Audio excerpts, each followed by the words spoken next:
Bismillahirrahmanirrahim. Coba kita lihat ya ayatnya ya. Fabima rahmatin minallahi lintalahum. Walau kunta faddan ghalidul qalbi lan faddu min haulika. Kan coba kita tarik terjemahannya lah. Ya Rantum ngerti lah.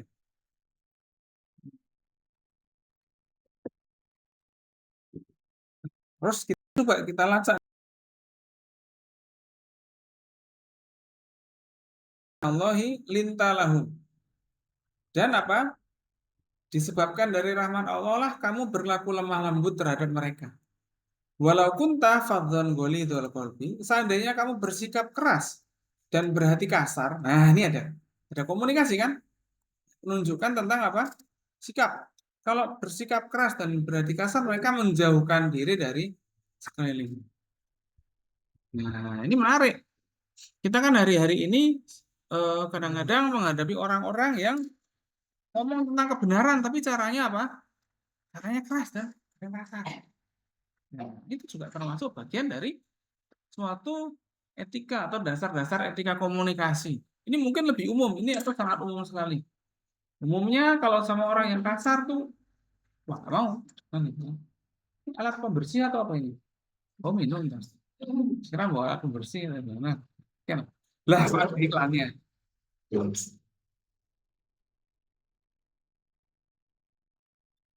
Ya, gitu ya. Nah, jadi salam ya, berlaku lemah lembut itu dalam komunikasi juga penting sekali. Jadi kita memang ada suatu ini sangat berhubungan dengan kaulan layinan. Antum ambil itu. Ayat ini antum bisa ambil, ya. Selanjutnya apa yang harus saya lakukan, Ustaz? Antum buka RPS yang kemarin saya share. Di situ ada buku-buku tafsir. Ya, saya buka contoh tafsirnya ya. Misalnya tafsir apa ya? Ini nih Dai Sabila ini KMI atau non KMI? KMI ya. Jadi kalau baca tafsir bahasa Arab gitu ngerti ya? Ya kalau nggak ngerti, sampaikan ke saya apa yang nggak ngerti. Lah itu loh sebenarnya kayak gitu. Jadi bukan nggak ngerti, nggak bener loh. Yang bukan nggak bener, emang sudah sulit kadang-kadang kayak gitu. Jadi bukan nggak bener, cuman kadang-kadang memang ya lupa kayak ya apa gitu kan.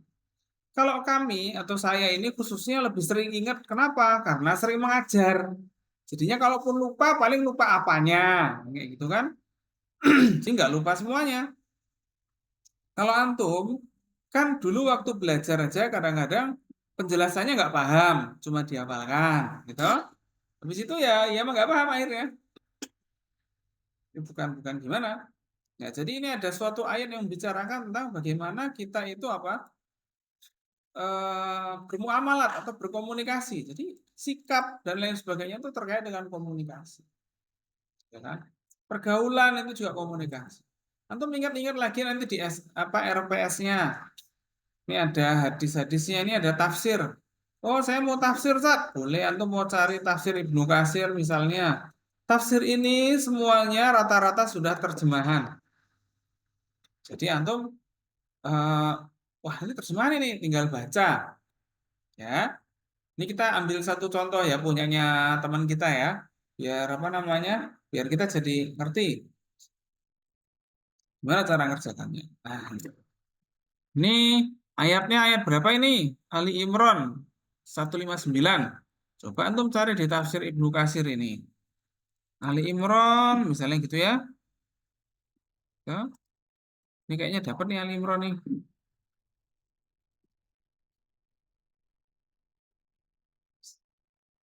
Al-Anfal. Udah Al-Anfal aja, berarti nggak dapat ya.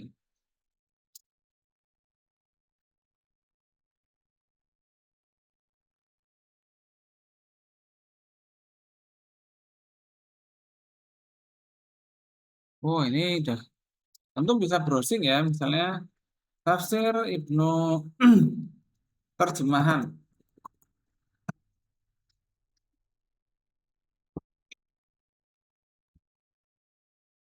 Ini antum bisa ke sana, terus ngecek. Nah, ini ada eh, punya. Ini bisa dilacak di situ. apa ya tafsir dari ayat itu. Nah, itu kenapa kok perlu buka tafsirnya? Karena dari ayat dari tafsir itu kita akan jadi tahu sebenarnya bagaimana, ya kan? Asbabun nuzulnya misalnya kayak gitu kan. Jadi kalau nggak ada di ini kita mungkin langsung ke. Nah, ini kita mencari. Nah, jadi mencari ini yang memang cukup banyak diperlukan. Ini Al-Baqarah. Hmm, ya, jusnya agak lupa ya Ibnu Katsir yang tentang Ali Imran itu. Itu bisa antum cari di daftar isinya. Wah, ini udah Ali Imran nih. Jadi kita ayat berapa? 159 kan?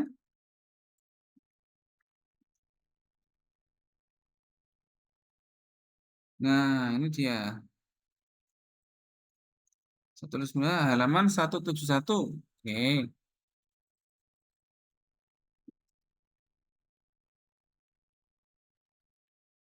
Oh, berarti ini di 2.2 kalau halamannya 171. Nah, jadi kita pelan-pelan aja nyarinya sambil apa? 171. Wah, ini berarti udah di sekitar halaman seginian lah. Ayat berapa tadi? 159. Kalau kita buka tafsir, kita jadi tahu sebenarnya apa yang terjadi dalam kisah itu. Ya, coba ini kita lihat halamannya berapa nih? Ayatnya 131. Wah, ini masih masih jauh. 149. Wah, bentar lagi nih kayaknya nih. Nah, jadi kita harus nyari kayak gitu. Yang harus kita lakukan adalah mencari ya. Ini saya kasih satu ayat saja, lalu antum mencari tafsirnya. 155. Nah, ini, nah ini ada nih. Ya, ini bisa antum lihat. Ya, coba kita, ini kok gambar saya nggak bisa dihilangin gitu.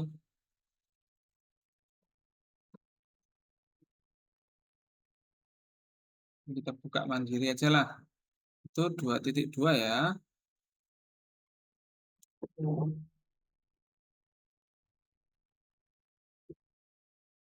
Nah, ini Allah berfirman ditunjukkan kepada Rasulullah mengingatkan atas karunia yang telah diberikan kepadanya dan kepada orang-orang yang beriman, tak kala Allah menjadikan hati beliau lembut kepada umatnya yang mengikuti perintah dan meninggalkan larangannya. Fabima rahmatin minallahi lintalahum. Coba dicari lagi. Terjemahannya adalah apa? Halaman selanjutnya. Nah, jadi kita itu bisa lemah lembut kepada orang lain. Itu kenapa? Karena ada rahmat dari Allah. Kan? Artinya kalau kita lemah lembut kepada orang lain itu kita juga sama-sama seolah-olah memberikan rahmat pada orang lain. Nah, jadi kayak gitu itu, ya. Maksudnya apa? Memberikan rahmat itu ya walaupun orangnya salah ya kita tetap nggak apa, yang aja kan gitu kan. Ya maksudnya ya, tapi dalam kebijakan tegas. Tapi kalau dalam cara komunikasi itu bisa fleksibel. Nah, itulah cara komunikasi beda dengan kebijakan. Itu ya.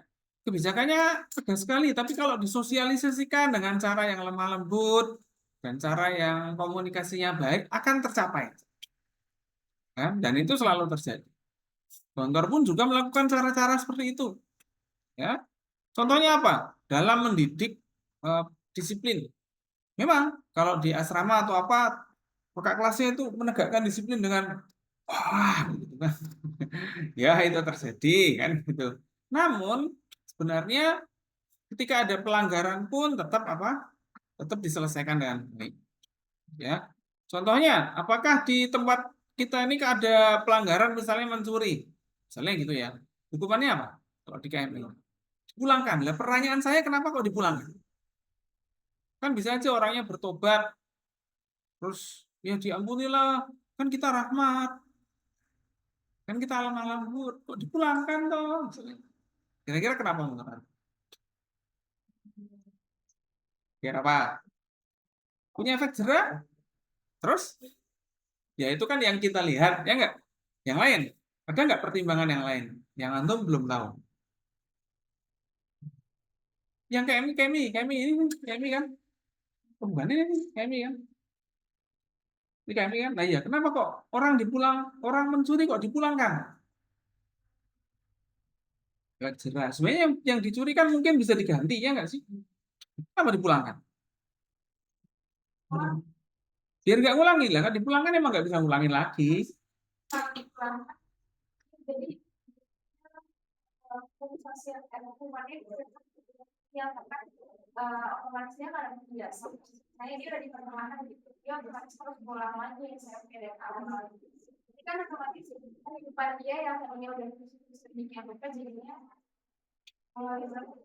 Ya, tapi apakah itu benar-benar buruk atau apakah hukuman itu benar-benar baik atau dampak yang buruk itu apakah rasain aja lu sial kayak gitu atau gimana?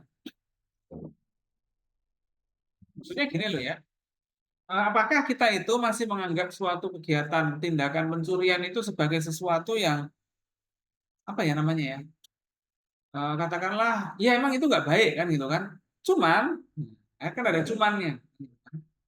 Terus saya mau nanya itu, ada nggak yang punya jawaban selain untuk efek jerah?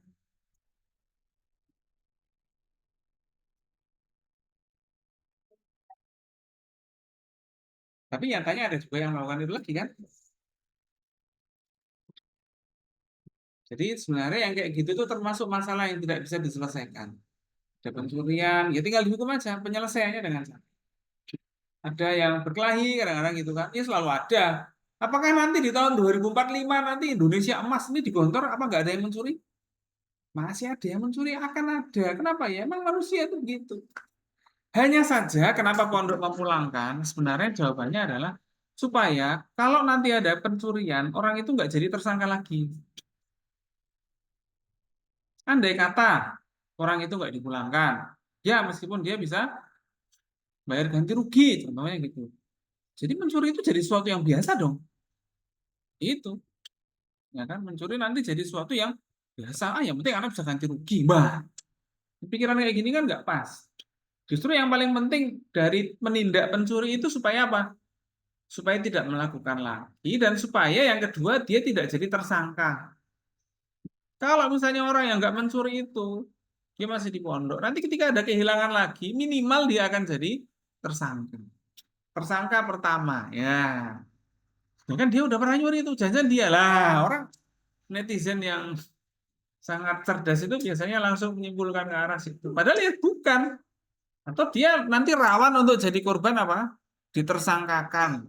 Itu selalu terjadi kayak itu ya teman-teman ya. Sebenarnya jawaban yang paling paling banyak manfaatnya itu di situ. Hanya dipulangkan aja. Ya supaya nanti buat dia jadi renungan. Oh, jadi kayak gitu. Oh, jadi kayak. Nah, apakah semua orang yang dipulangkan itu dia nanti nggak jadi orang sukses?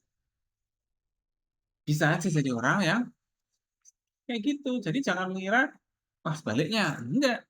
Jadi bisa jadi malah dia ada banyak orang-orang yang tidak alumni atau tidak selesai studi di Gontor, tapi dia juga selesai. Kenapa? Karena dia berhasil merenungi apa yang dia dapatkan dari pondok. Sebenarnya yang paling penting itu, kan? Apa yang Anda dapat dari pondok, kalau Anda berhasil memaknainya, nah itu sebenarnya yang paling penting, ya.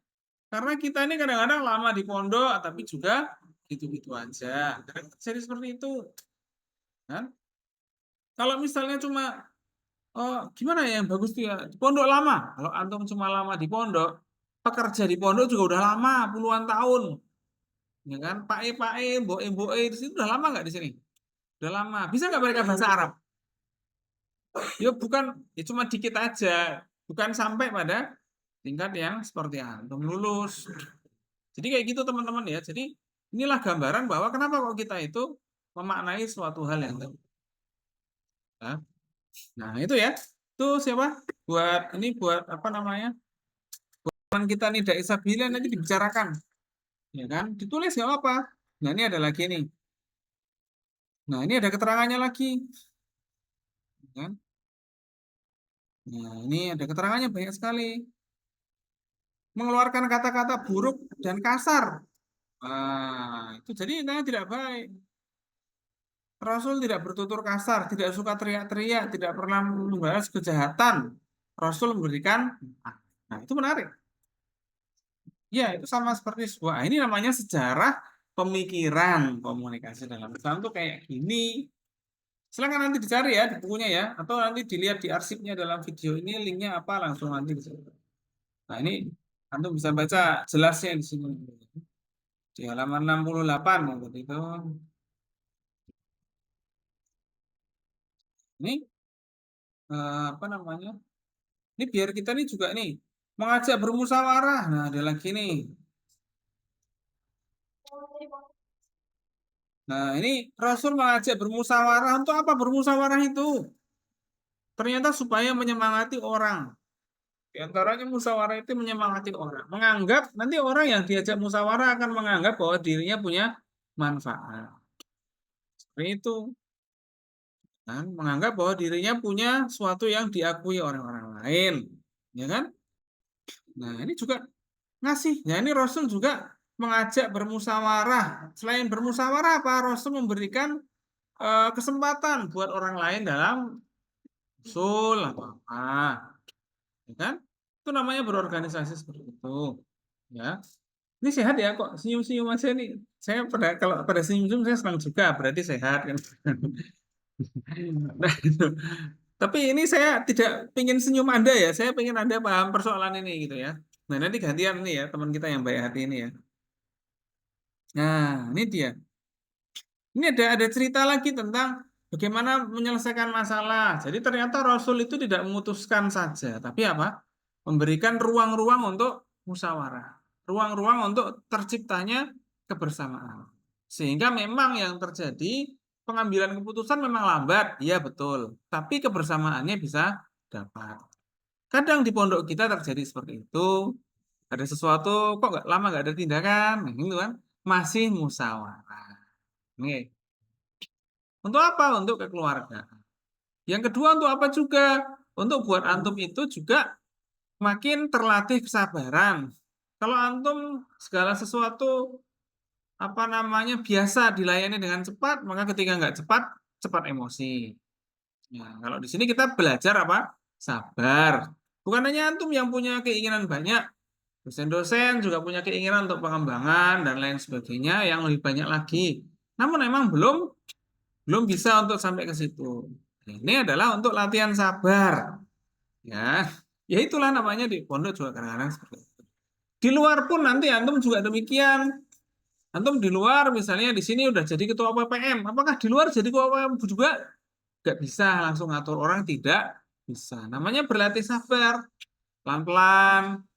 Ya, nanti antum sampai bisa mengukur berapa sih waktu yang saya butuhkan untuk mempengaruhi orang lain. Nah, berapa waktu yang saya butuhkan untuk bisa dekat dengan orang lain. Nah, itu penting. Berapa lama sih orang itu bisa percaya kepada kita? Nah, ya itu namanya apa? Latihan kesabaran. Ya, coba saya mau nanya antum. Kalau antum pulang ke masyarakat nanti apa yang pertama kali antum lakukan dan planning antum gimana? Coba kita tanya satu persatu aja nih. Dari Dewi Maharani nggak ada, Fatma Diah. Dewi Maharani ada ya. Kalau antum pulang ke masyarakat sudah lulus UNIDA, apa akan ente kerjakan berdasarkan ayat ini kira-kira? Betul ada acara publik, misalnya pemuda-pemuda ikut, ya kan? Terus apa? Ikut ngajar-ngajar anak-anak kecil. Kenapa kok ikut ngajar anak-anak kecil? Karena kalau kita dapat kepercayaan dari anak kecil, insya Allah orang tuanya juga ikut, ya kan? Ikut percaya. Tuh. Jadi ada banyak cara untuk melakukan. Ya, ada waktu yang dari situ nanti antum mikir berapa tahun ya yang saya butuhkan untuk jadi caleg. Wah, misalnya kayak gitu. Bagus, ya kan? Untuk meraih kepercayaan masyarakat, ya boleh aja. Ya kan? Kalau emang antum mampu, bagus. Kenapa enggak? Kalau antum kesel dengan banyak pemimpin sekarang yang mengesalkan, ya antum coba jadi. Gitu, ya kan? Jangan hanya kesel aja. Kesel tapi nggak bisa, ya sama aja. Ya. Walaupun saya kesel, ngeritik, tapi saya juga melakukan sesuatu. Misalnya apa? Buat budaya-budaya, menyampaikan pengajaran seperti ini. Ya, itu ya. Fatma dia apa yang mau dilakukan kalau pulang ke masyarakat nanti? Masuk kamar seminggu penuh, tidak keluar, atau nyari teman-teman lamanya, nongkrong-nongkrong.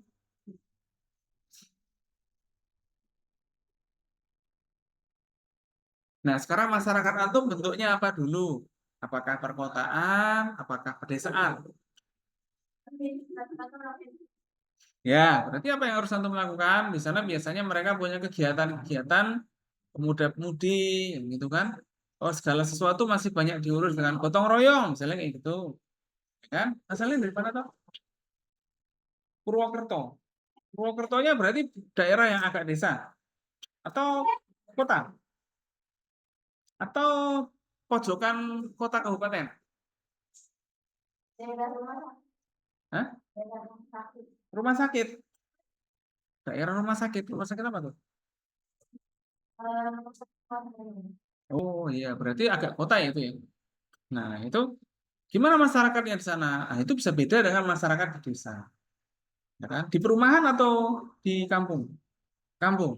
Kampung tapi di daerah kota.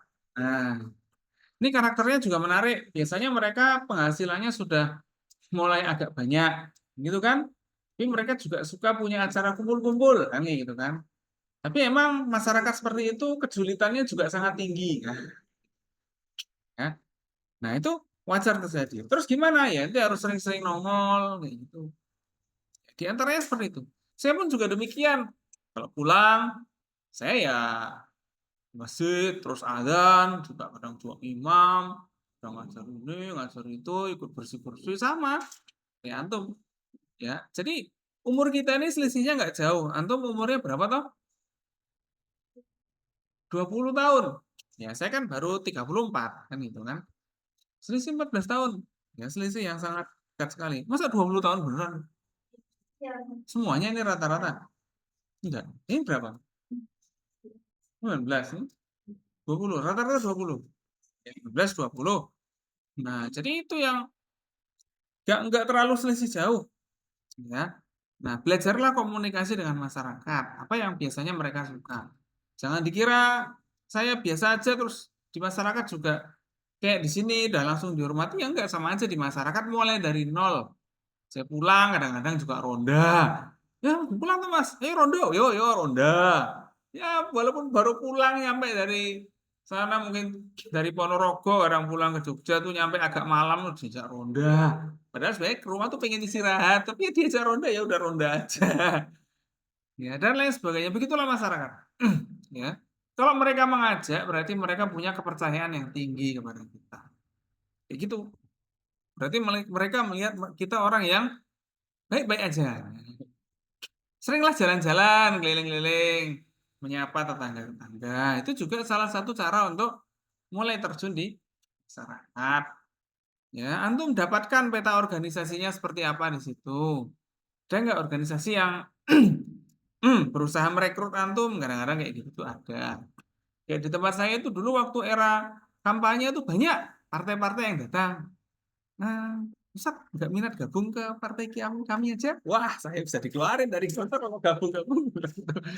Ya, ya, jadi ya gitulah, ya kan? Karena di Gontor tidak berpartai, makanya saya juga tidak berpartai. Tapi boleh nggak kalau kita misalnya di luar Gontor, misalnya sudah selesai, sudah lulus, tidak ada ikatan kerja atau ikatan menjadi mahasiswa dengan Gontor, berpartai, boleh nggak? Boleh aja, kan? Nah, itu seperti itu.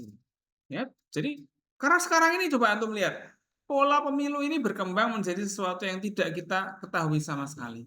Di Jawa Timur itu ada pemuda yang ya mungkin mbak-mbak lah, mungkin usianya 25 atau 27 udah S1 gitu loh. Itu nyalek ya. Terus kepilih.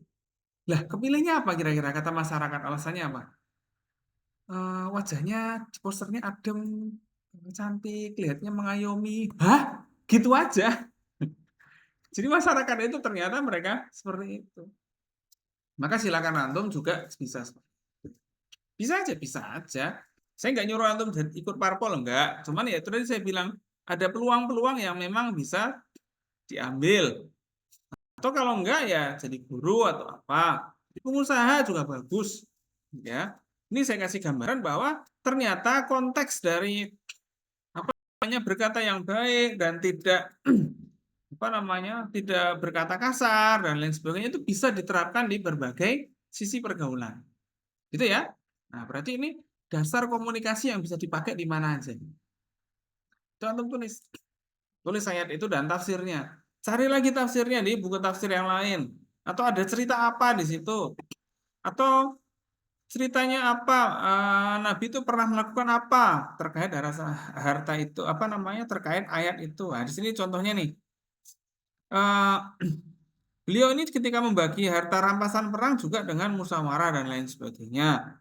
Banyak sekali cara-cara beliau ini dalam musyawarah atau cara beliau itu ketika mengandalkan orang lain.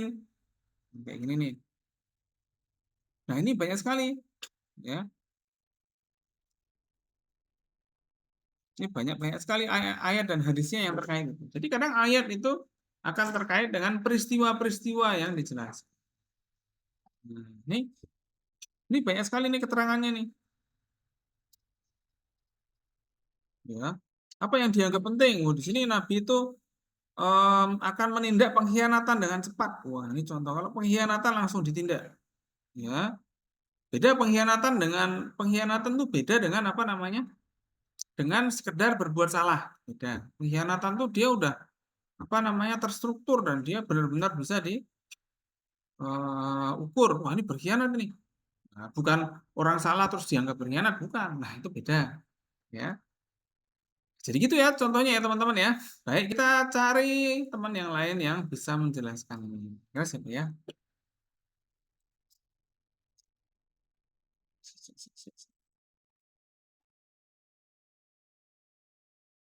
Coba siapa di sini? Raisa mana Raisa? Ya, coba ente ayatnya tentang apa? Nanti ayatnya tentang apa?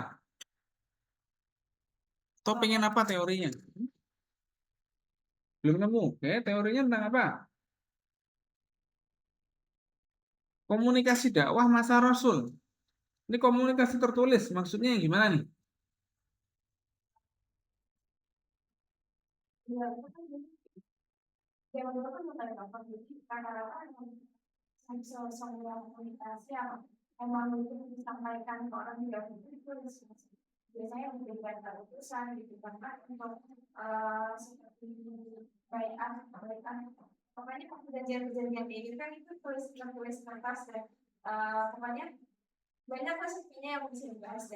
Oh iya ya, kalau kayak gitu kita cari apa namanya ayat tentang ini.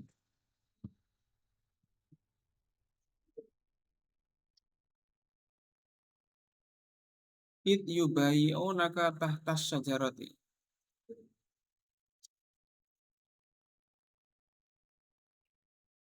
Ini ada bayat. Ini suratul Fat.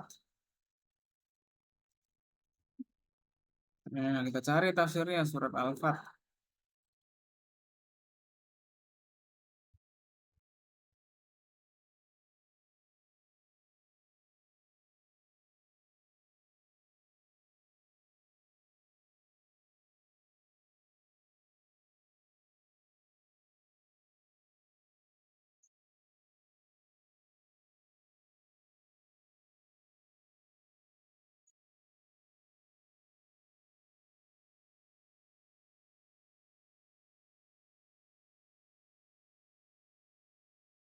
Hmm.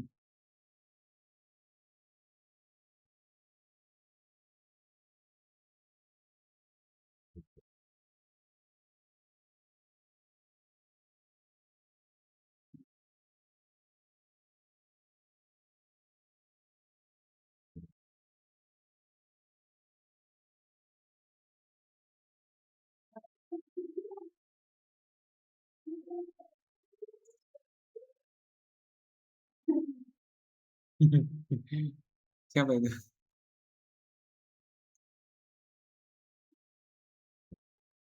Kita lihat daftar isinya.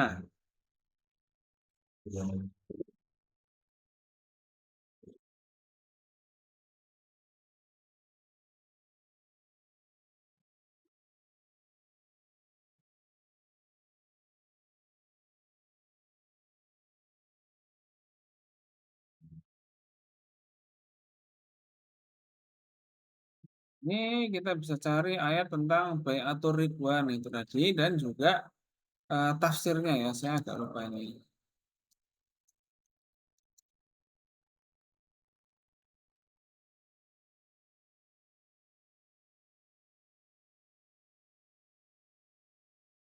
Nah, ini coba kita cari tafsir tentang ayat eh, id yubayi'unaka tahtas syajarah. Jadi ada Bai'atur Ridwan, itu namanya Bai'atur Ridwan ya. Ini ceritanya gimana ya? Pendeknya tuh ya. Tapi kayaknya antum tahu dah ceritanya. Tahu ceritanya nggak Bai'atur Ridwan tuh kayak gimana? Hmm. Terus kenapa ada Bai'atur Ridwan tuh loh? Oh, Bai'at apa yang antum tahu? Pokoknya yang orang orang kafir kalau di Madinah, pokoknya kalau muslim di Madinah mereka aman. Lupa apa tuh? Yang perjanjian kan makan seperti itu. Oh, alah itu tuh. Itu ya sebenarnya itu ini perjanjian itu sebenarnya termasuk mu'allaqat ya itu ya. Hmm, ya ya ya. Ya. Itu apa namanya? Bai'ah Aqobah itu.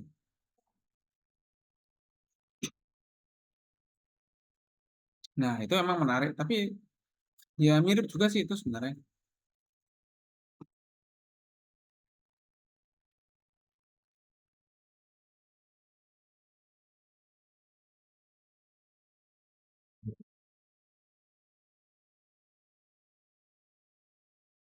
Kita cari ya ayatnya apa ya.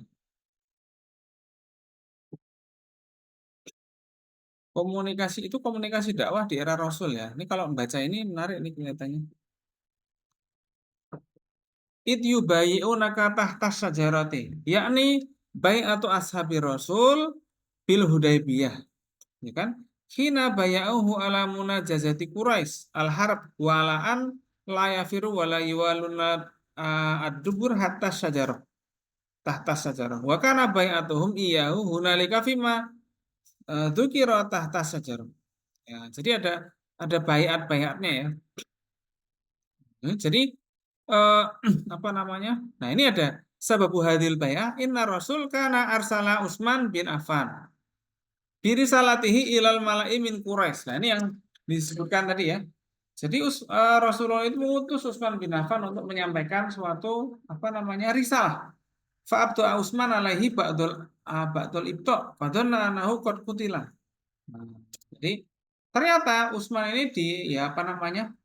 Ya ditahan gitulah katakanlah. Fatuna anahu qad qutila. Maka dikira Utsman ini terbunuh. Ya, akhirnya, wah, ini kan masa perjanjian Hudaybiyah nih.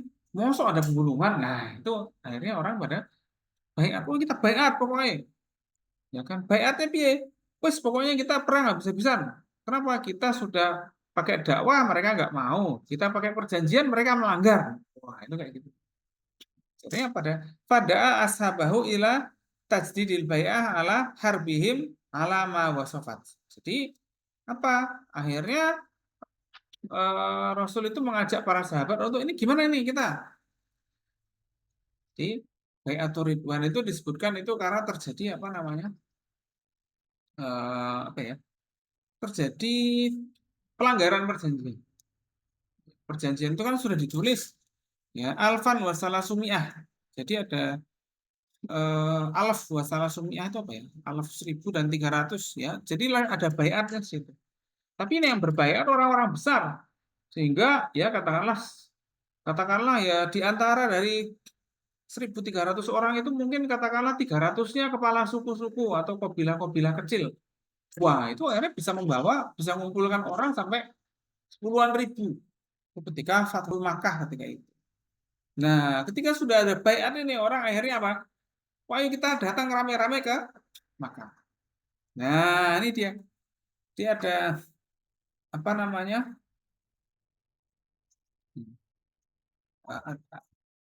Ceritanya Utsman bin Affan juga ada juga, ya.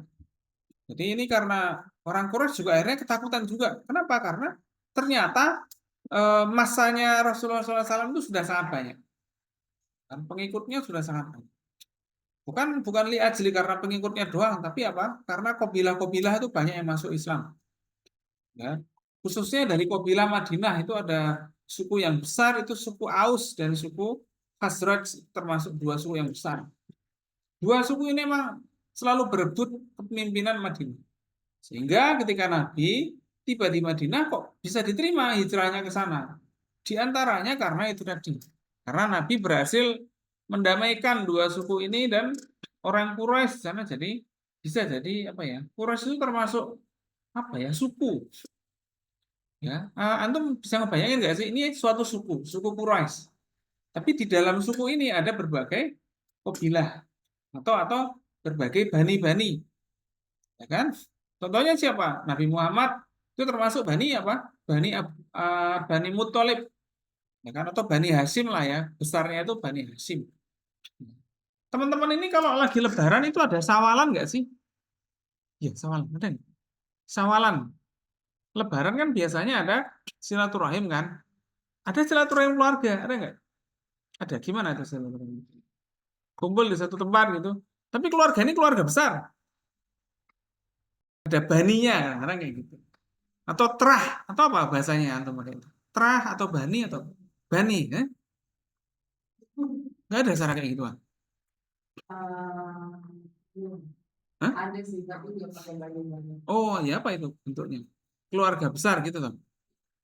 Keluarga besar, apa namanya gitu ya? Misalnya keluarga besar itu mengacu pada nama kakek buyutnya misalnya gitu. Nah, jadi kalau di daerah Jawa Tengah atau Jakarta itu sering disebut terah atau bani, kan?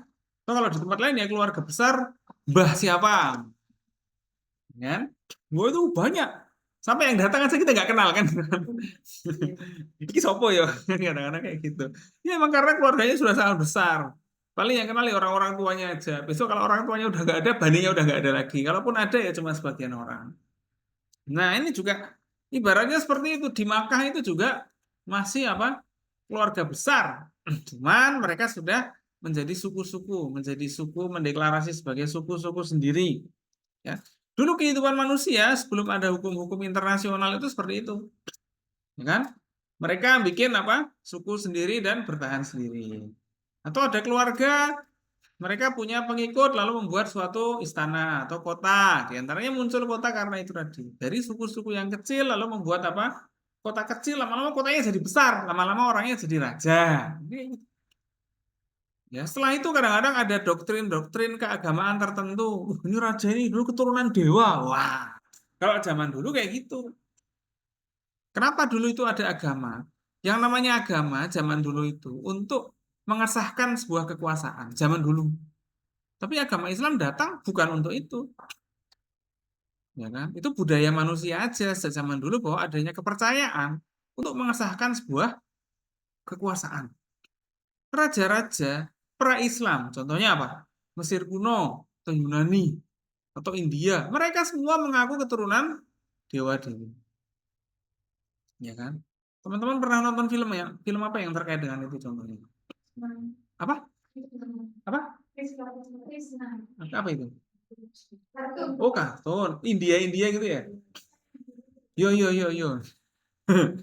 Di India juga gitu kerajaan-kerajaan, ya. Atau katakanlah di Indonesia aja. Antum tahu nggak pernah ke candi mana gitu nggak? Hiburannya anak-anak muda itu kemana toh? Saya nggak tahu ya. Kalau kami zaman dulu tuh kami tahu candi, terus di candi itu beda-beda. Ada candi Hindu, candi Buddha, itu bedanya apa? Tahu nggak teman-teman ini? Beda beda zaman ya kita ya, kok jauh sekali ya. Makanya tolong jangan hanya iya iya aja di kuliah saya. Saya pengen dapat sesuatu dari antum juga. pengetahuan antum itu tentang apa? Itu saya pengen tahu gitu loh. Zaman dulu itu ya orang itu tahu bedanya candi Hindu dan candi Buddha. Kalau candi Hindu biasanya digunakan untuk pemakaman, pemakaman. Ya, bukan bukan hanya ngaben, tapi nggak tahu ya tradisi masa lalu itu beda-beda. Biasanya entah gugur dalam perang. Kalau di Bali memang pura ya digunakan untuk itu. Tapi kalau di Jawa bilangnya candi, ya kan? Tapi biasanya untuk pemakaman, ya kan? Pemakaman itu biasanya nanti akan ada sosok rajanya dijadikan patung. Nanti di situ dia dianggap titisan dewa. Nah, jadi namanya raja-raja zaman dulu di Hindu Buddha itu juga dianggap titisan dewa. Coba deh di sini deh. Arca apa ya yang ini nih? Raden Wijaya, titisan Dewa Wisnu apa ya? Ya dianggap titisan aja. Makanya zaman dulu itu yang namanya agama itu akrab dengan keturunan dewa. Ini keturunan dewa. Dewa itu berketurunan zaman dulu itu kayak gitu. Nah, Islam itu datang dengan konsep Tuhan yang sama sekali berbeda dengan itu. Nah, itu. Ini ada nih perwujudan ya kan? Arca kan itu. Ini ada dia di apa namanya? Di titisan dewa loh, ya kan? Selalu nih historia nih kuno. Antum cari aja di mana-mana masa-masa kerajaan lama, pra-Islam. Itu raja selalu dianggap sebagai titisan dewa. Untuk apa? Ya, dari situ nanti mereka akan bikin agama. Jadi agama itu modifikasi dan bikinan sesuai dengan kekuasaannya. Kayak gitu zaman dulu. Kalau dalam Islam kan enggak. Karena itu pusat pemerintahan dalam peradaban Islam selalu berpindah. Ya kan? Ya, itu ciri-cirinya agama yang modern tuh seperti itu. Ya, dulu pusatnya di Madinah, ya kan? Lama-lama pernah pindah ibu kotanya kemana? Kerajaannya ibu kotanya ke Damaskus, pernah, ya kan? Kan Bani Umayyah Damaskus. Kenapa kok Damaskus? Ya, emang ketika itu Muawiyah apa namanya melihat bahwa di daerah Arab nih nggak kondusif dan kalau bisa dijauhkan dari konflik. Kenapa? Ya mungkin pikirannya Muawiyah berbeda. Khawatirnya terjadi konflik di dua kota yang haram. Apa itu kota yang haram itu? Kota suci, Madinah dan Makkah. Dua kota itu paling tidak jangan sampai ada konflik sehingga kerajaan atau daulatnya atau ibu kotanya pindah ke tempat lain. Untuk apa? Mengembangkan ekonomi. Ya apalagi kayak Syria atau Damaskus itu termasuk kota kuno. Ya, dulu pernah dikuasai oleh Romawi, Persia, itu jalur perdagangan. Damaskus itu. Nah, kita lihat petanya deh. Biar antum berpikir seperti saya berpikir lah ya.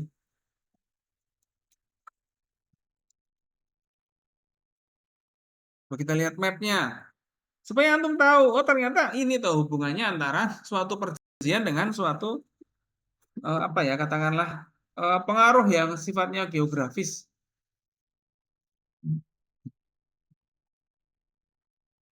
Tempat Bayatul Ridwan itu juga ada.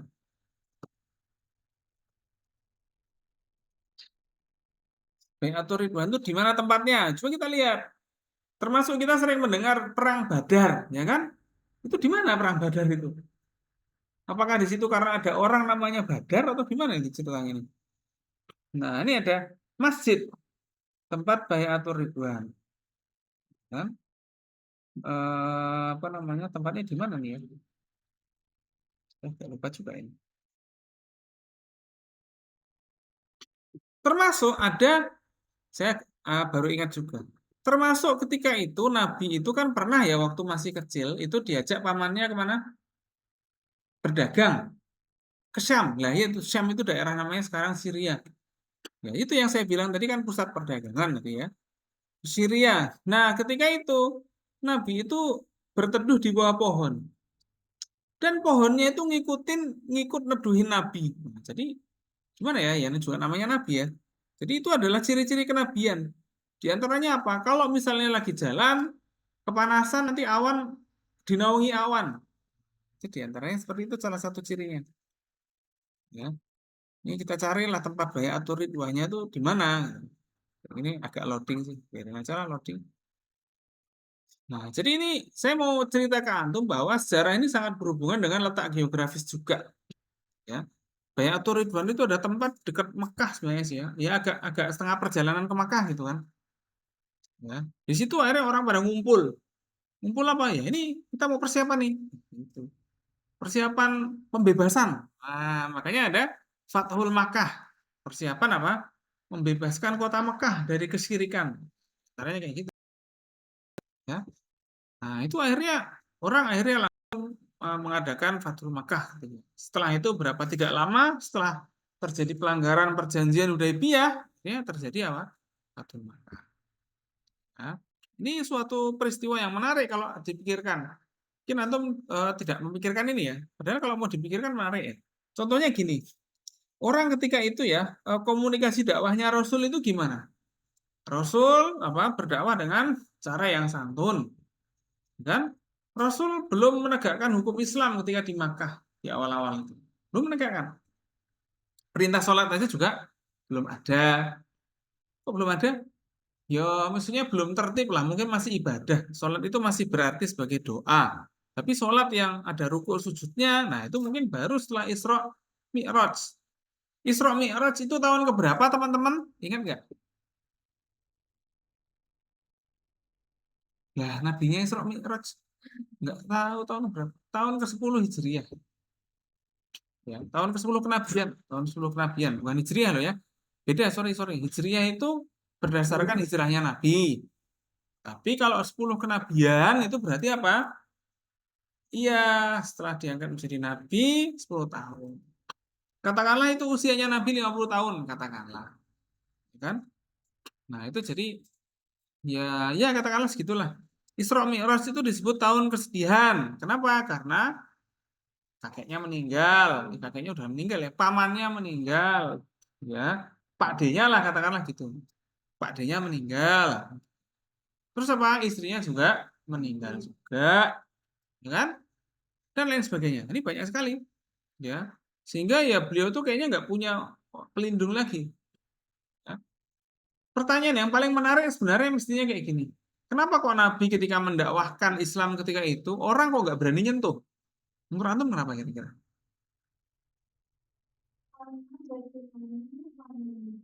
Ya karena backingannya ada. Selain itu emangnya pamannya polisi gitu toh atau gimana? Hah? Yang disegani itu karena apa menurut antum kira-kira? Jabatannya apa? Yo, kira-kira apa?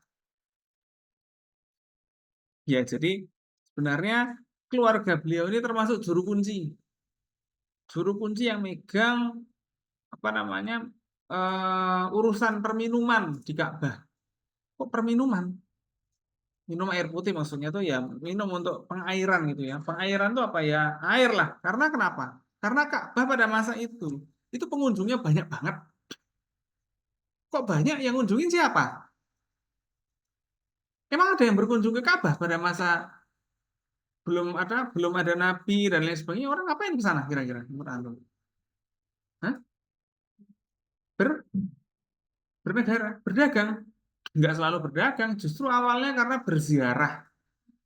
Ziarah karena peninggalan Nabi Ibrahim. Orang-orang Yahudi, Nasrani itu mereka ziarah ke sana. Kenapa? Peninggalan bapak mereka, yaitu apa? Nabi Ibrahim. Tapi yang ngurus Ka'bah di situ bukan bukan kaum Nasrani atau Yahudi, bukan. Orang-orang Arab itu semuanya musyrik ketika itu. Ya ada ahlul kitab, ada beberapa, tapi minoritas, ya kan?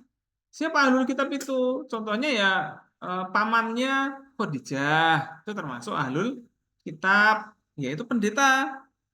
Dan pendeta itu yang menunjukkan bahwa ini nanti akan jadi nabi. Ini suamimu nanti jadi nabi. Ibaratnya kalau antum zaman sekarang nanti ada pendeta datang ke antum. Eh, eh, siapa namanya? Ini Dais. Suamimu nanti akan jadi nabi. Wah, itu kan jadi kacau kan gitu kan. Wah, kacau sekali. Tapi kalau zaman dulu terjadi.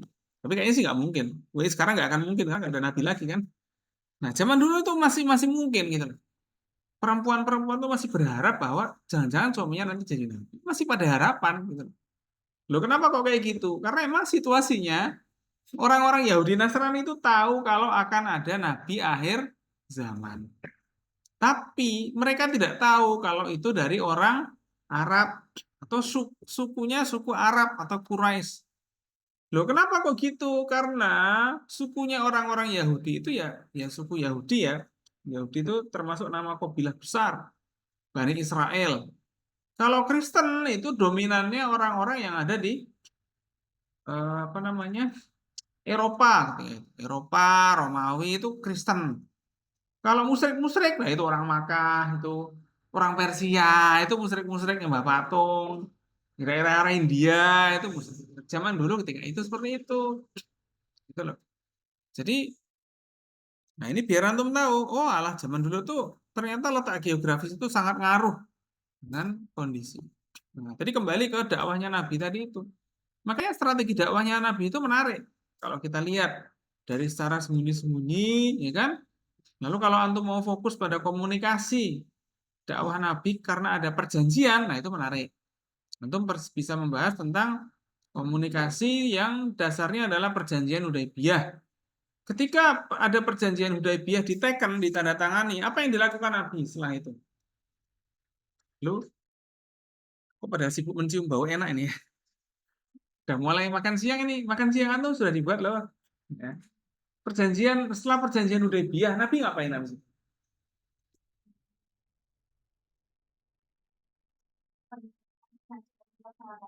Enggak, setelah perjanjian Hudaybiyah. Itu kan setelah Fatul Makkah. Nah, gimana, Raisa? Setelah perjanjian Hudaybiyah, Nabi itu mengirim surat ke banyak kepala negara.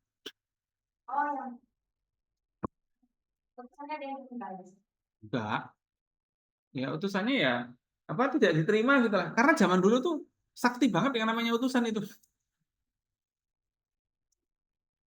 Bukan, kalau yang itu enggak. Jadi ketika itu tuh utusan yang ke Persia itu apa namanya ditolak. Di suratnya disobek-sobek. Ceritanya gitu. Ya kan? Jadi enggak, orang Persia itu enggak terima ada dakwah seperti itu. Akhirnya apa? Ya, akhirnya Nabi itu semacam respon gitu ya. Ya, semoga Allah menghancurkan kerajaannya. Oh, ternyata terbukti ratusan tahun kemudian Persia itu bukan ratusan tahun, puluhan malah ditaklukkan oleh Umar bin Khattab. Tapi penaklukan itu terjadi karena emang situasi kerajaannya emang lagi konflik banget. Ya, jadi ketika itu kerajaan Persia memang termasuk kerajaan yang emang lagi rajanya itu lagi apa ya? Rajanya itu ya namanya juga kerajaan ya. Kadang raja atau kaisar itu ada yang baik, ada yang ngaco kan. Pas itu kok yang ngaco, ya kan? Jadi nggak bijaksana gitu loh. Kalau misalnya antum melihat respon-respon raja yang lain, raja Ethiopia, raja Romawi sekalipun, itu merespon dengan baik. Kenapa kok merespon dengan baik? Karena mereka raja yang bijaksana, biasanya gitu. Walaupun nggak masuk Islam atau apa, tetap direspon dengan baik. Ya kan? Kenapa? Karena mereka tahu bahwa suatu saat kita bisa ke sana. Atau kita punya jaringan perdagangan di sana. Nah, kalau kita respon dengan jelek, malah diamuk orang-orang sana, nanti kita dagang sana. Jadi pikiran raja itu sangat panjang. Orang yang menjadi pemimpin itu berpikir sangat panjang. Mungkin tindakannya nggak jelas, tapi tindakan nggak jelas itu memang untuk menyelamatkan masalah yang lebih besar. Ya, nggak langsung ditindak dengan cepat, nggak selalu. Pemimpin itu kadang juga tidak bisa selalu menindak dengan cepat karena ada hal-hal yang sifatnya masih akan ada perubahan mendadak. Nah, kayak gitu. Makanya kita belajar berorganisasi. Kita kadang-kadang kok nggak cepat ditindak sih ya, nggak mesti. Karena bisa jadi ada perubahan. Ya, tapi kalau fasilitas rusak atau apa kan kadang-kadang cepat. Ya kadang-kadang meskipun enggak, nah, itu human error aja kan gitu kan. Nah, itu yang saya bilang. Bahwa ketika itu memang utusan itu punya peran yang sangat sakti meskipun kepada musuh. Jadi itu musuh politik sebenarnya, jadi termasuk musuh politik, ya. Atau musuh ekonomi. Musuh ekonomi itu gimana ya gambarannya ya? Kita sedang dengan negara lain, kita tuh memang sih berdamai aja antar orangnya.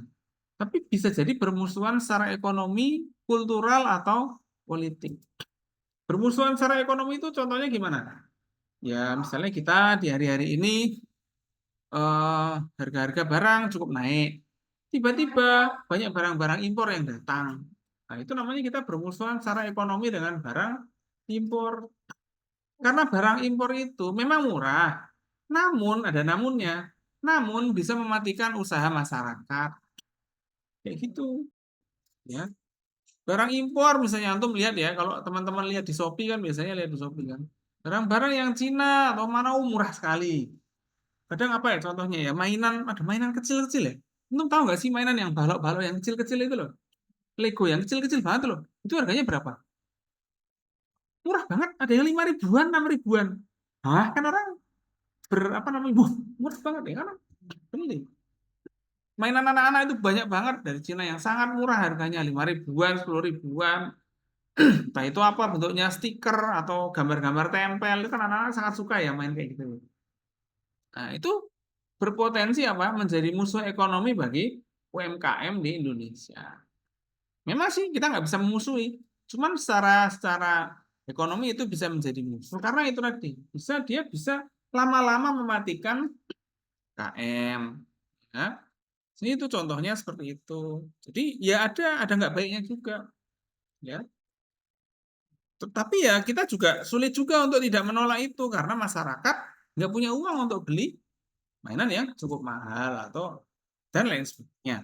Nah, itulah yang yang saya maksud bahwa ada peran bagi pimpinan dan negara untuk membuat suatu kebijakan terkait. Nah, ini Rasulullah ketika itu dalam apa dakwah itu apa yang disampaikan Rasulullah apa?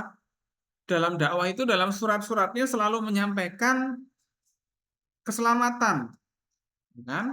Ya, salam keselamatan bagi mereka yang mau mengikuti petunjuk.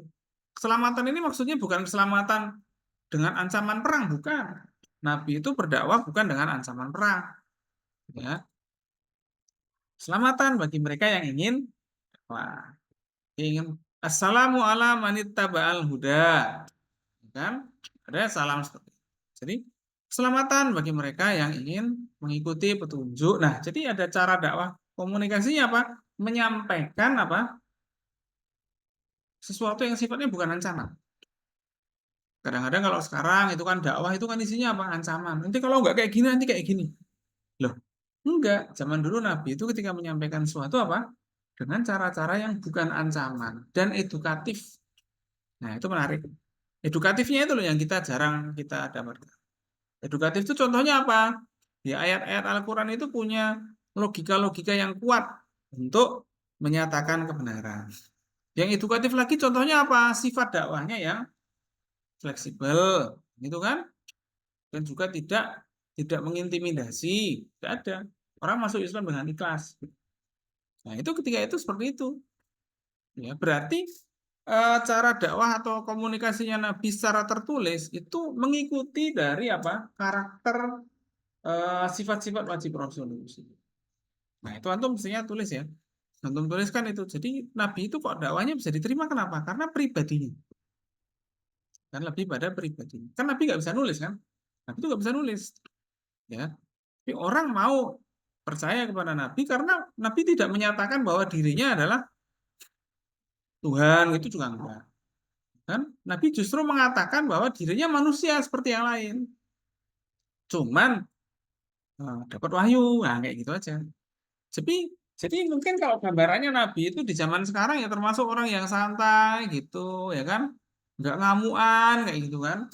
Dan apa ya namanya itu bijak gitulah. Jadi antum jangan bayangkan orang di zaman Nabi itu pada suka marah-marah atau dakwahnya itu dengan ancaman. Anda harus itu. Ada yang kayak gitu. Ya. Dengan santai. Ya meskipun kadang-kadang ngomong keras, tapi orang tahu kalau itu apa? Itu edukasi. Tuh. Ya kan? Memang pernah Nabi itu ngomong dengan sangat semangat dan kelihatan seperti orang marah, tapi itu adalah gambaran semangat. Jadi Nabi tidak pernah apa? Tidak pernah berkata yang kasar. Oke gitu. Ya, di tempat kita kadang-kadang di Indonesia kita ini ada pemimpin yang berkata kasar, kan kayak gitu. Ya bang enggak? Kadang terjadi. Ya. Nah, ini makanya ya kita sampaikan etika komunikasi. Ya, itu ya Raisa ya. Kalau ayatnya nanti bisa apa namanya tentang tadi itu ya. Ini, apa? Laqad radhiyallahu 'anil mu'minin id yubayyi'unaka tahta syajarati fa'alima ma fi qulubihim fa'anzala sakinata 'alaihim. Ya, fa'asabahum fatahan qoriban. Jadi di sini orang-orang ketika mendapatkan pengkhianatan. Nah, ini sebenarnya kelanjutan dari yang tadi ya. Ini juga termasuk komunikasi ya. Komunikasinya seperti apa? Allah itu meridhoi perilaku orang-orang yang berbaiat. Maka radhiyallahu ityubaiuna. Berbaiat itu berarti apa? Apa artinya baiat? Janji setia, ya kan? Janji setia hidup mati pokoknya saya bareng Rasul ini masalah ini harus selesaikan. Kayak gitu ibaratnya. Nah, iya, surat Al-Fat, ya kan? Surat Al-Fat ya, juz 22. Nah, itu apa namanya? Laqad radhiyallahu anil mu'minin ityubayu. Ini baiat itu adalah janji yang setia. Janji setia maksudnya gimana? Jadi janji yang terus pokoknya hidup mati saya bareng Nabi. Ini keluarga kita udah gini, hidup mati pokoknya. Nah, itu sama kayak zaman PKI dulu itu. Orang-orang PKI ini awalnya suatu organisasi biasa, politik gitu. Tapi lama-lama apa? Lama-lama mereka merekrut penjahat-penjahat untuk melakukan apa? Kerusuhan dan pembunuhan-pembunuhan di desa-desa. Korbannya kebanyakan orang Muslim. Jadi sebenarnya PKI orang-orang yang terdidiknya itu mereka apa? Ya tidak ngapa-ngapain. Tapi dalam strategi politiknya PKI mereka apa? Membebaskan atau orang-orang yang penjahat-penjahat itu direkrut ya dan memang diperintah bukan diperintah ya. Ini kan di apa namanya? Dihasut untuk membuat suatu kekacauan. Kayak gitu yang terjadi. Jadi bukan misalnya siapa sih tokoh PKI yang antum tahu? Gak ada yang tahu. Ini kan ada G30 SPKI. Ada Musuh, ada ID, itu kan tokoh-tokoh PKI. Tokoh itu membunuh orang nggak kira-kira? Kalau saya lihat enggak. Dan emang secara teknis enggak. Tapi prakteknya gagasan-gagasan mereka itu bisa membunuh orang. Gagasan mereka itu bisa menghasut orang untuk membunuh. Nah, itu yang. Kalau sekarang kita jadi tahu ya, itu konteksnya seperti ujaran kebencian, ya kan? Ujaran kebencian, ada ujaran kebencian. Kayak gitu, ya. Jadi baiat itu ternyata bukan ujaran kebencian. Tapi kenapa? Karena ada suatu masalah dan pengkhianatan. Jadi gitu ya. Jadi kan kita bilang tadi ya di tempatnya ayatnya Nidais tadi kan tentang pengkhianatan juga tidak bisa ditolerir. Sehingga ini kelanjutannya dalam perjanjian Hudaybiyah. Ini orang Quraisy ini kita baik-baikin mereka mengusir kita, udah kita bikin perjanjian mereka melanggar sendiri. Lah ini, kok kita bayar? Ini orang pada gitu kan.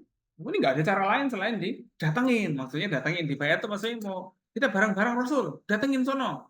Sebenarnya bukan mau perang, tapi apa? Mau datengin, mau klarifikasi gitu. Sebenarnya kayak demonstrasi itu juga gitu konsepnya. Jadi apa? Datang ke tempatnya wakil rakyat. Mau nanya, kok kebijakannya kayak gitu. Tapi kadang-kadang suatu demonstrasi itu ada penyusup sehingga menjadi apa? Kacau gitu. Kerusuhan itu bermula dari satu dua orang saja biasanya kayak gitu. Pengerusakan, pembakaran itu kadang-kadang terjadi sebagai efek dari berkumpulnya banyak orang. Maka ketika ada suatu acara yang orangnya banyak, nanti misalnya antum pernah nggak sih bikin acara konsulat atau apa di luar pondok gitu? Belum pernah ya? Apa? Acara apa? Maksudnya di luar pondok acaranya pesertanya banyak, pernah nggak? Hah? Apa? Kemarin misalnya hari Sabtu, jadi sepakatan itu sambil teman tunggal Di kecamatan? Sekota? Kota mana? Batam, pernah kayak gitu. Mesti ketika ada kerumunan kayak gitu, mesti ada polisinya, ya Bang? Ya, selalu itu namanya izin kerumunan. Jadi itu kalau antum jadi koordinator acara, antum harus apa? Izin kerumunan. Oh, ada izin kerumunan? Ya memang untuk memastikan ada keamanan dan kondusif. Izin kerumunan itu tingkatnya beda-beda. Kalau acara keagamaan, polisinya dikit. Tapi nanti kalau acara kayak dangdutan itu mesti banyak, ya kan? Karena apa? Rawan rusuh juga kadang-kadang. Ya, acara main bola, wow akan banyak polisinya. Acara apalagi kampanye, oh apalagi masih banyak. Atau demo banyak lagi. Jadi polisi itu juga menugaskan dan menurunkan personelnya, termasuk juga TNI akan turun apa enggak, itu melihat dari siapa yang berkumpul dan ngapain.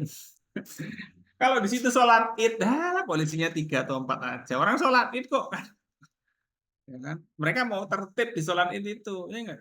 Tapi kalau sudah di situ bunyinya adalah kumpul supporter sepak bola, lah ini bisa banyak polisinya. Karena potensi kekacauannya juga banyak. Ya, itu ya teman-teman ya. Ini saya jelaskan gambaran-gambarannya itu seperti apa kira-kira. Oke, jadi ini dais bisa dipakai buat ayat bahwa ya kan ada tingkatan-tingkatan dalam berdakwah. Apa tadi? Sosialisasi, edukasi. Tapi kalau sudah nggak mempan berarti harus ada konfirmasi dan klarifikasi. Jadi baiat ini justru sebenarnya adalah untuk melakukan apa? Konfirmasi. Jadi orang berbaiat ini mau datang ke Mekah, mau dengar apa sih yang mau diomongkan orang Quraisy setelah melanggar perjanjian ini? Sebenarnya kayak gitu maunya. Ya, ibaratnya gini loh, ente dengar suatu isu apa, kan ente mesti mau datangin kan, mau ini gimana sih sebenarnya? Itu kalau kalau cowok kayak gitu, kalau cewek kan nggak mesti kayak gitu ya. Tapi kan kadang-kadang antum juga perlu untuk datang langsung ke orang.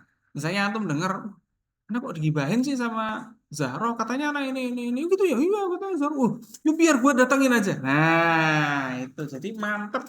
Tapi kadang datangin itu juga nggak bisa sendirian. Bukan nggak berani sendirian, tapi nggak bisa sendirian. Apalagi kalau urusannya makin besar. Maka yang datang akan makin banyak. Kayak gitu.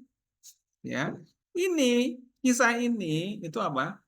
Menunjukkan bahwa dakwahnya Nabi itu sudah sangat ini udah paling sabar nih ibaratnya kayak gitu. Sahabatnya itu udah paling sabar ngadepin orang Quraisy.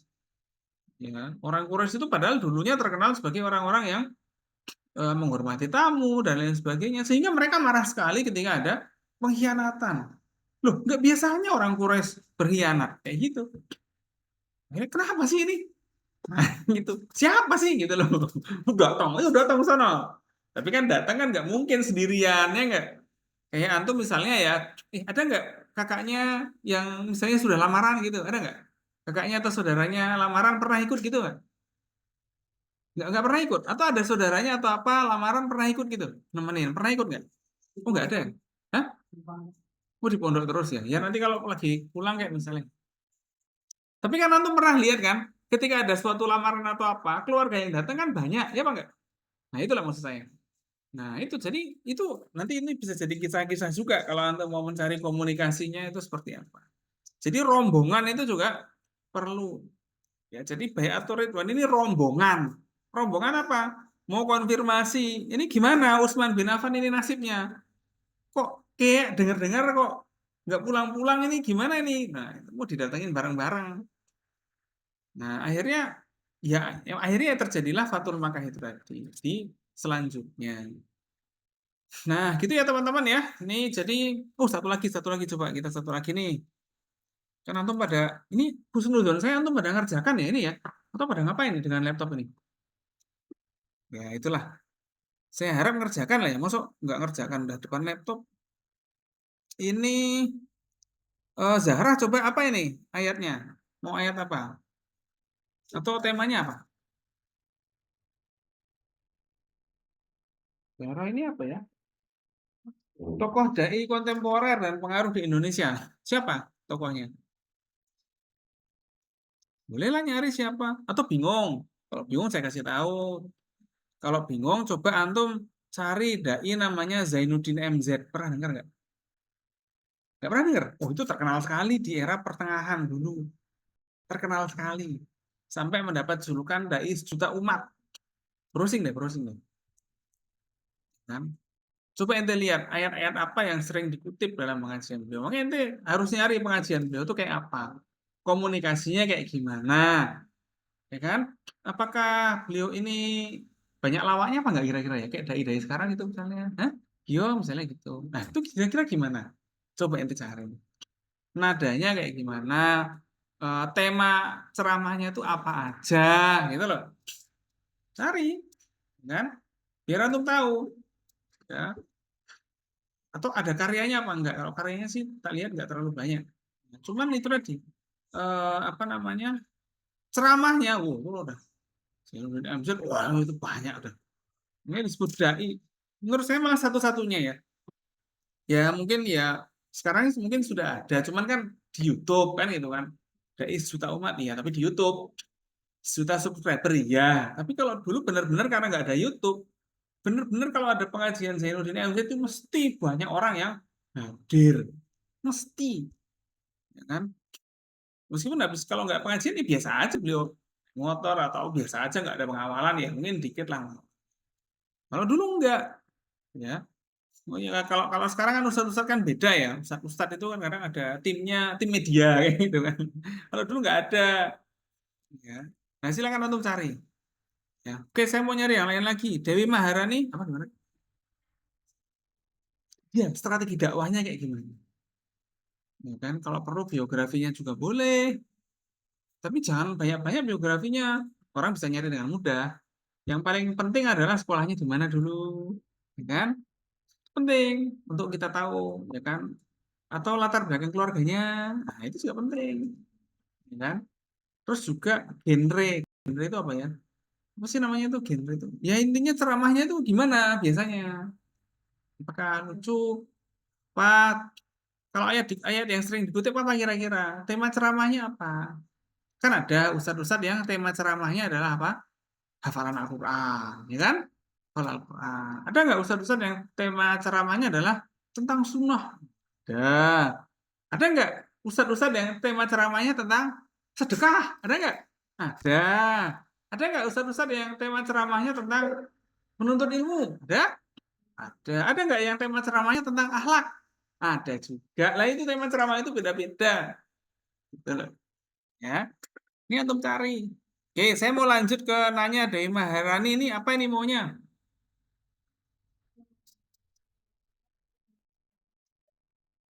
Bani, Bani Umayyah. Nyari apa kira-kira? Apa yang mau dicari?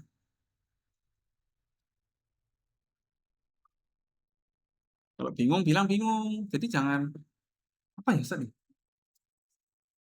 Oke, antum bisa mencari penyair-penyair dan ilmuwan-ilmuwan pada masa Bani Umayyah. Ya, sini Bani Umayyah itu ibu kotanya di Damaskus ya, Syria.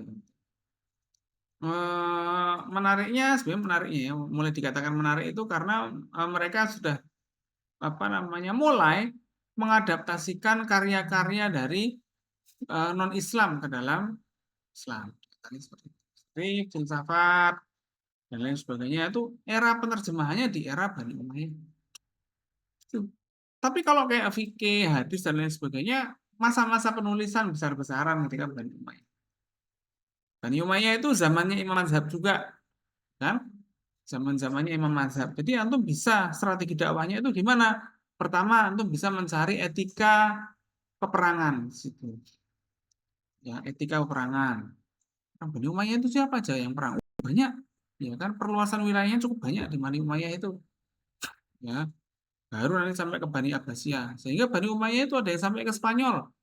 Ya kan? Maka ada dua Bani Umayyah. Bani Umayyah yang di Arab, ya kan?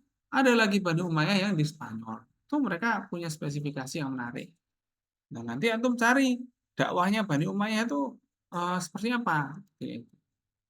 Ya. Kalau bingung tanya lagi. Ya, jadi jangan sekarang nyari ini nggak ketemu, segera tanya. Ya kan, jangan diem aja. Karena emang ini sebenarnya idenya dari antum pengen apa, saya ngasih tahu apa. Fatmadiyah, Kalau kami kita apa itu? eh, yang teori yang sunnah pertama Boleh, boleh sekali. kan anak udah nemu ayatnya itu surat al-Baqarah. Ya. Tapi nanti kan sebelumnya dia udah disonasi. Mm-mm. Nanti anak ganti teori tentang disonasi. Boleh aja, karena disonasi kognitif itu ada dalam teori komunikasi yang besar. Jadi itu teori komunikasi yang kecil. Gitu loh. Ibaratnya rujak, itu variannya rujak. Karena antum taunya rujak itu buah-buah yang setengah matang terus dipotong dengan sambal, ya enggak? Tapi variasinya dari rujak itu banyak sekali. Ada rujak ekstrim, ada rujak apa lagi. Ya itu sama kayak disonasi kognitif itu teori yang kecil dalam teori interpersonal. Ya, silakan. Dilanjutkan boleh saja. Kalau gadis putri apa ini maunya?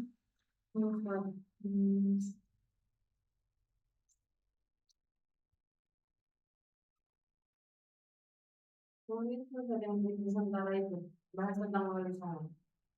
Oh, apa maksudnya gimana? Yang antum kemarin kirim itu kan gitu. Heeh. Yang Islam di Nusantara. Oke, dari segi apa yang mau antum lihat? Wali songo. Ya, maksudnya Wali Songo itu apakah strategi dakwahnya atau budaya yang dihasilkan atau gimana? Budaya yang dihasilkan atau strategi dakwahnya? Oke, antum cari ya Wali Songo itu apakah cuma 9 aja? Apakah cuma 9 aja? Enggak tahu, cari. Wali Songo itu punya gelombang, ada Wali Songo gelombang awal, gelombang keberapa. Terus juga mereka itu beda-beda, kemampuannya beda-beda. Ada yang punya kemampuan bidang pengobatan, ada yang punya kemampuan bidang militer, ya kan? Ada yang punya kemampuan bidang seni. Nah, banyak sekali keterampilannya itu. Ya, silakan dicari itu. Jadi dakwahnya itu lewat apa? Haifa Nabila, gimana nih Haifa Nabila ini? Etika komunikasi Islam bidangnya apa? Hmm? Sebentar, Haifa. Kejujuran, kejujuran gitu toh. Nah, ini tulisannya di sini kejujuran. Ya udah, antum cari tema atau ayat hadis atau ayat tentang kejujuran. Ya, termasuk ya ayyuhalladzina amanu kunu ma'as-shodiqin itu juga iya. Atau wa kunu qaulan sadidan. Iya. Ya kan ada hadis Nabi juga yang lainnya tentang la takdzib juga iya. Ya kan? Coba cari tema-tema itu. Itu ya. Nah, ini dari Sabila tadi udah semuanya. Baik, berarti ini kita karena sudah semuanya kita tutup dengan bacaan hamdalah. Ya.